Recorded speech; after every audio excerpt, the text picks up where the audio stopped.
बोलती शुण ज्येष्ठ बाड़ी जेवण घरे नित्य कली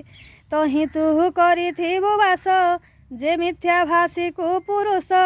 तार कंधरे थिबु बसी जे पर द्वार अर्थे आसी पर निंदुक पर पीड़े इष्ट दर्शने दुख पड़े अंग शुचि होई थाई जे देव दर्शने जाई सान वचने मो भजने जे भाषे रसे कुवचने चंडाले हेवे संभाषण जेबे अपात्रे महादान जे प्रीतिहीन जन संगे तू बसी थिबु तार अंगे जूतादी खेल जेते रस परस्त्रींक परिहास जाल जंतल बन जुई जंतु भी नासे जेते ठाई ताहा जे देखुथिब तो से तू थिबु तार कंध देशे बट अस्वस्थ बेल लिंब धात्री तुलसी च्युत द्रुम आदि देव तरुमान जे जन करिब छेदन तू तार अंगे बसिथिबु तोहर भाव ताकु देबु जे जन धर्मशास्त्र निंदी गोविप्र सुजनन बंदी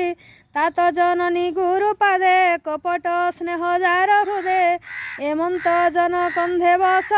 तार सुकृत श्रीध्वंस आवर शुण लक्ष्मी जे नारी बिना कामे भ्रमी परे कहई घर कथा स्वामी से नेहे पाई व्यथा पुत्र दुहिता बंधु जने कली भियांति अनुक्षणे गुरुजन को जेहु निंदी निरते हेउ थांति धंदी एमंत स्त्रींक संगते तुरम अनुराग चित्ते रात्रे अस्वस्थ वृक्ष मूले भूत पिशाच गण मेले आनंदे बंचिबु रजनी जेवण दिने तोते मुनि आनी छाड़िला वन घरे निवासी गला निर्जन रे बोलंती प्रभु चक्रधर तोते होइला दुख घर अस्वस्थ वृक्ष तले बसी चिंता सागरे गलु भासी आंभे प्रसन्न हेलु एबे आउ कि दुख थिब तेबे आज हूँ शनिवार दिन पूजा करिबे मते जन अस्वस्थ वृक्ष मो स्वरूपी दर्शने होइबे निष्पापी दर्शने विघ्न जीवनाश अंतेता वैकुंठे वास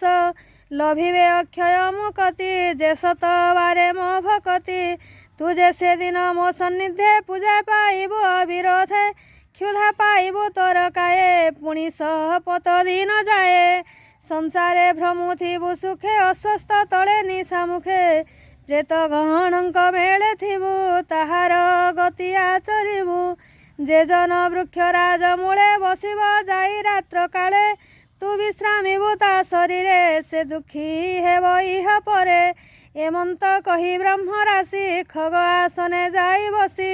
निज गृह को कले विजे दिन बांधव देवराजे कहती सुत मुनिवर एघेनी अस्वस्थ स्थावर रजनी काले अस्परस पूर्वे जे अछि तारे दोष तेणु आदित्य बार दिन न छुई ब्रह्मांक वचन एक था अन्य शास्त्र जोगे कही अछि जे तुम्भ आगे निश्चय सर्वदा दिन निशी पिपल छाया रे न बसी यद्यपि बसिब आस्थाने पवित्र हेब हो मदाने एक था सर्वशास्त्र मानी कहती सुत महामुनि ए पद्म पुराण विधाने कहिलु कार्तिक वर्णने उत्तर खंडे धर्मवाणी जेतिनी लोकर चलणी भवानी विष्णु विधि ए चारि वचन प्रसिद्धि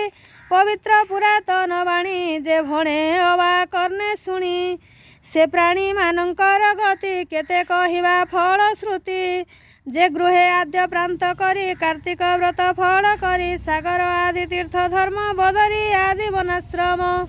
द्वारका आदि क्षेत्र स्थाने गमिब विष्णु दर्शने यज्ञादि व्रत फल जेते जावत कीर्ति जन